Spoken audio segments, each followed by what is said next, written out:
What's up? What's up? How's everyone doing?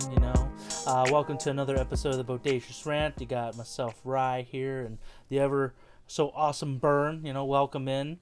That's me. Yes, it is you. It is you. Great. Wow. Man, I was worried though you were gonna be like Dory with just the short-term memory loss. I love that. Jury's still out. I love that part, just where she's like, I have a family. They're just, where are they? Can I help you? It's like, oh, Dory. It's like, no, don't do that. Oh, but anyways, as we're nearing closer to the spooky season / end of the year, it's actually kind of funny. I feel like there's actually more horror movies around this time than there have been recently, because most horror movies are kind of spread out throughout the year, and then like maybe one or two. But it's like this past week we had the It Lives Inside come out, which actually wasn't too bad. What else has happened? I guess The Nun 2. The Nun 2. Was that a week or two ago? Yeah, it was a couple weeks ago. So we have The Nun 2, and then we're actually having, Five Nights at Freddy's coming out, like literally Halloween weekend, essentially. And we're talking about the latest Hulu movie that's just gone straight to, literally on Hulu. I don't know why I'm reiterating that, which is called Right to Streaming. Yeah, Right to Streaming, which is No One Will Save You, starring the awesome Caitlin Dever. Which is, as I was watching that movie, it's funny how the first thing I saw her in, she was like a little brat in Bad Teacher, just that super like nerdy kid that had to do so well. And then I loved her in her performance in Justified. And then she was in that Booksmart, right? Well, she was in Booksmart, but that was a great one too. But she was also in that Detroit movie with Will Poulter, John Boyega. Is that what it was called? I don't remember. Do you remember that movie? I think that movie was called Detroit. I don't remember her in it though. I haven't seen that movie since it came out, so it's been a while. Well, because I remember her, and then she was a friend of the girl, the wildling from Game of Thrones, the one that was into Sam, like the one that had the baby and stuff. So I don't know if you remember her, but it doesn't matter. But either way, she's had a solid career, and the critics are liking this movie, so that's another win for her, essentially, which is awesome.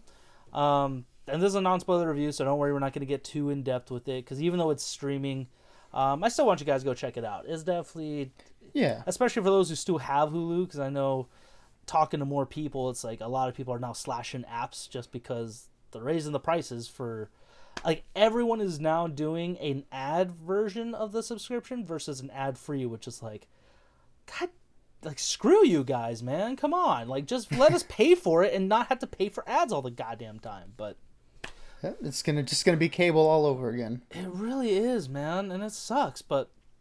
I don't know, until we slash everything, and that'll be tough though, and having no entertainment whatsoever besides television. Even then, nothing's really on cable anymore. But either way, let's get to it. So this movie is about this girl. She lives out in the middle of nowhere. I believe her name is Bryn. She lives in a small town, but the way the movie starts off, you get a very weird feeling that she's definitely not part of that community. Even though she lives relatively close. Outsider. Yeah, very big outsider. And, one night you think it's a simple home invasion, and it turns out to be, essentially just an extraterrestrial visit. Definitely not, it's kind of ominous at first, but as the movie goes on, you definitely get what they're trying to do. Yeah, they don't hide it for sure. No, this is actually, I think that's kind of... Well, we'll get to it in just a second. So essentially, that's what happens in the movie. And another thing, actually, fun fact: this movie does not features little to no dialogue whatsoever, which is like one of the first things for horror movies I think I've ever seen. I can't recall like a movie that has done that really. I guess A Quiet Place, but they do talk in that one, but I mean not so much, but I think more than there was here for sure. Well, they did sign language, so that's still dialogue, just not, voiced dialogue. But no, I get what you mean. So not dialogue. God damn it! Yes, I guess not. Whatever. Screw you. But at least so this one was just definitely different. Like where Caitlin Dever is definitely the main actor. There really isn't a whole lot of famous people or anyone I could really pick out right out the gate. And I gotta say, I think this is one of her best, like strongest acting moments yet. Especially just because when it comes to certain movies and characters, that either have a mask on their face the whole time or they don't have a lot of dialogue to do. And it's really, I feel like those moments are the ones that could really test actors. Like, are we going to buy into your performance or is it going to fall flat?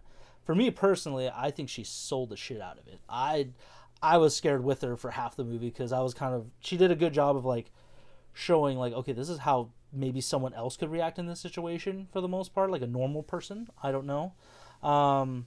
Very creepy movie, but overall it wasn't as scary as I'd hoped it would be.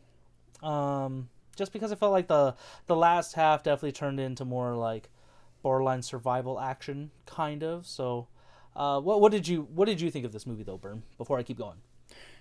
I mean, yeah, so this movie has a lot of interesting concepts into it. I mean, the main concept itself, being a home invasion with extraterrestrial involvement, that's a really neat idea too. And also the idea of like having little to no dialogue in the movies is interesting too. Where I think the movie kind of falls flat is the execution of it all. So overall, this movie is a little bit of a mixed bag for me, where I do appreciate some of the big swings it does try to take.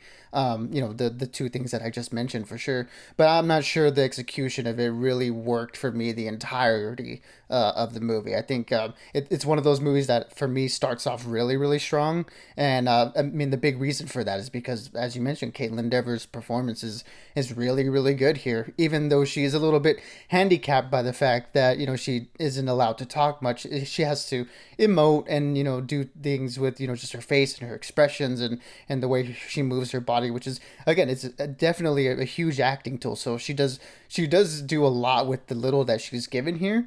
It's just that a lot of those things sort of would pull me out of the movie, where it wasn't one of those things where it felt like it happened naturally. It was one of those things where it would, like, I would notice it, and every time I would notice it, it'd be like, okay, now I'm not like invested in what's going on screen. I'm thinking about all this other stuff that's happening. So that is kind of unfortunate, and that doesn't fall on her. Obviously, she does a really good job here. I think it's more of the direction and the execution of it all.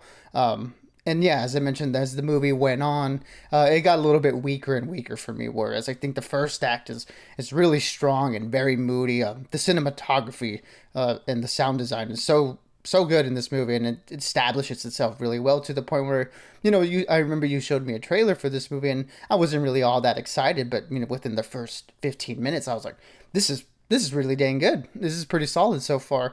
And unfortunately, as it went on, it just kind of lost me. And by the end, I wasn't as into it as I was going in. And that was a little bit unfortunate for me. Totally fair. So just to make sure I understand you as well, is that essentially like the artistic choice of, them not doing the dialogue, when you picked up on it, it was just moments of like, yeah, I'm not a fan of this kind of thing. Or like it took you out of it all, essentially, right? Yeah, where in some moments it worked, and there were other moments where it just felt unnatural. Where like when you have a bunch of people in a room together, there wouldn't not be any words said. Kind of like one of those things where it's like, okay, this doesn't feel like this would happen in real life. So the I guess the veneer of just like what's the word that I'm trying to say? It just didn't pull itself off as well for me as I hoped it would. And there was a point in the movie where I was like, oh, I guess this is a mute character, and we've seen that work before. I don't know if you saw the movie Hush.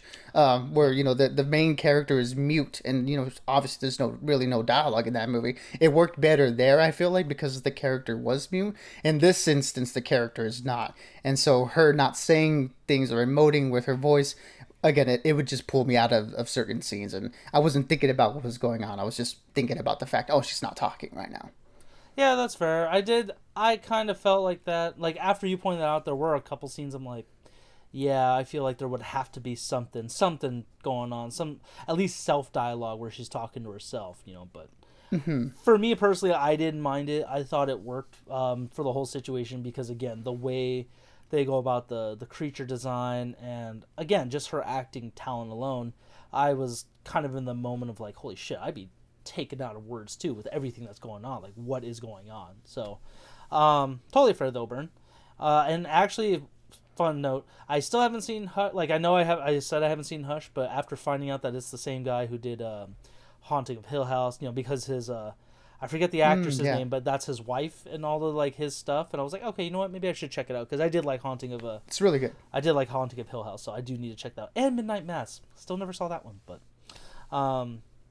anyways, so yeah, this is it's a pretty quick film too. It's only about an hour and a half. So someone's asked me, is it worth watching? And I'm like, if you have the app and the streaming, I definitely say it is, just because it's also a really good way to kind of start kicking off the spooky season for the most part. I feel like more so than a couple other movies. Like I did see It Lives Inside, which was that the story about this girl in school and stuff who deals with like a demonic possession, but with Indian culture or Hindu culture. So that was really interesting. So it's nice that there's more horror coming out, and I feel like horror is also definitely getting a little more normalized, with like elevated horror movies like this. Slashers are still kind of out there, but they're getting better. So either way, overall, I'm gonna give this movie, even though I love Caitlin Dever and I really did like there were some great moments in it, I'm still gonna give it a 3 out of 5 just because strictly the ending. The ending was very strange for me. I kind of maybe missed the point on it. So, yeah, but I'd still say it's worth watching. What about you, Bern? Yeah, I mean, I would say I'm torn between a 2 or a 3. I think as of right now, I'm kind of flipping on it, but I think as of right now, I'll go ahead and give it a 2 out of 5. Just because, I mean, like I said, the movie takes a lot of swings, and just because it didn't work for me doesn't mean it wouldn't work for other people. So it's one of those things where, luckily, it is on Hulu, so I can recommend it and say, yeah, check it out. Just the price of entry isn't like as crazy as having to go to the theater to see it. So, if you have Hulu, I would say definitely, watch the movie and see what you think about it. It might work better for you than it did for me, and like Rye said, the ending might work a little bit better for you guys, whereas for me, I just felt like it sort of lost its way. So yeah, a 2 out of 5 for me. Some really interesting concepts that weren't executed all that well, but Caitlin Dever, as the lead of this movie, and brunting the force of it all, I think it's well worth the watch just to see her performance, I think. That's very fair, Bern. Yeah, like I said, I liked it. I just wish I liked it more because I was really looking forward to it. Given the trailer only came out a couple weeks ago, not even a month. So it's one of those things. This is a very surprise drop. But yeah. So for those of you who did have a chance to catch it this weekend, if you had the chance to watch it, let us know what you think in the comments. We'd love to know. Am I crazy for not getting the ending? Is Bern not liking it, not cool? I don't know. We'd love to know though. But yes, so we also have a review coming up for the newest one of the other movies that dropped this weekend, Dumb Money. So check that out. And yeah, we got actually The Creator comes out this next week, so I'm excited for that. Oh yeah. Is there any other movies coming out soon? I can't really think off the top of my head. The Creator's the biggest one for me so far. That's the big one at the end of this month, and I think October has a couple of other big releases, but ones I can't think of right now. Yeah, either way, we'll get to them when we get to them. But until next time, everyone, stay bodacious and keep on ranting for the both of us. We appreciate all of you. Absolutely, everybody. Be good, be safe, and as always, we'll catch y'all on the next one.